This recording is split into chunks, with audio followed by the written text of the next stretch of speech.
James said, what about family lands that are fresh? I mean, no site plan, no layout, nothing. How should one go about such a purchase? No layout, as in no site plan. Oh, okay, bare land. Okay, so yes, so yeah, so it's very important to also, I mean, for us to discuss this thing because it brings up boundary disputes. So sometimes you would see some families, they have a land, they haven't even properly demarcated the land and it hasn't been registered, nothing of that sort. When you get such a land, as I said, you need to take your surveyor there to pick the actual measurements. First of all, the actual owners have to point out the boundaries to you. If you are dealing with a family, make sure the family head is available. Elders of the family are available.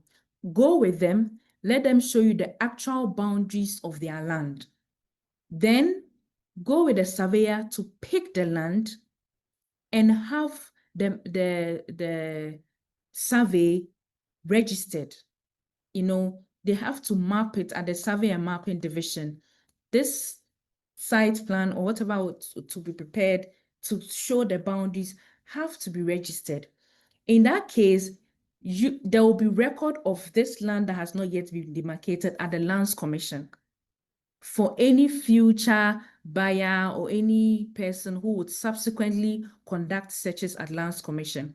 So don't just rely on what they will show to you that this is our part of the land, and then you go ahead and buy it, especially with such new lands that are yet to be demarcated and all that. Make sure you pick the measurements, have it registered at the Lands Commission.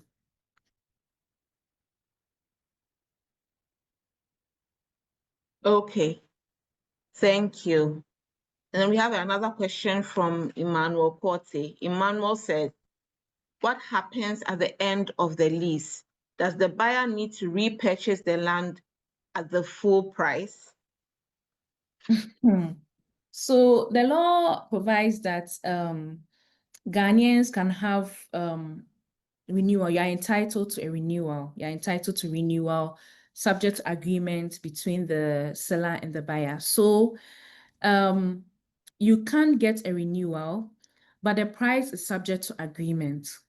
It is not specific that you would have to pay the full price or you have to pay a particular amount of money. It all depends on the agreement that will be reached between the landowner and the buyer. So at the end of your lease, you can get a renewal, but the renewal, the terms of the renewal and the payment will be subject to agreement. Some people may just say, some stools or whatever will just say pay an amount of money that may be lesser, but we all know that if you have stayed on the land for maybe 20 years or 30 years, definitely after that 30 years, you won't get the same amount that was paid 20 years ago or 30 years ago. And sometimes even the stool, the one who is the traditional leader, may have changed. So some of the terms too may change. So all these things, we should have that at the back of our minds, that the renewal may not be maybe in quotes as simple as maybe you would think, but it's all based on negotiation and dealing with them, because if you stayed on the land for a number of years, they may already know you and all that. So it may not also be a problem asking for renewal, but for the amount, it's based on agreements. Okay, well understood. I want to address our attendees. Unfortunately, we will not be able to take all your questions. We know that land issues is a very hot topic, but unfortunately our time is very limited, and so we'll not be able to take all your questions. We will encourage you to send your questions to an email address will be sent, will be scrolled down on the screen for you to send any questions that you may want, and your questions will be addressed. But we have one final question for our panelists, and it says, when you do a search at the Lands Commission regarding a family land, does the search specify who the right person is to deal with on behalf of the family? Yes, yes. The search would show the family involved, like if it is whatever the name of the family is, you would have details of whoever applied for registration of the land. A detailed, that's why I'm saying that you have to do an official land search, because a detailed land search would have so many details, you'll be surprised. You can even have roots of title. If it is aside from family lands or whatever, you would have root of title.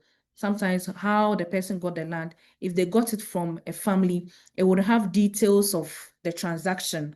Maybe it was between so and so as the family head of so and so and this person. The agreement will be noted there. Then it came to this other landowner. So a detailed land search would give you details of who you have to specifically deal with. Thank you. Thank you very much. So all too soon, we've come to the end of our webinar. We want to give our resource person the final word before we sign out. Any final words for us?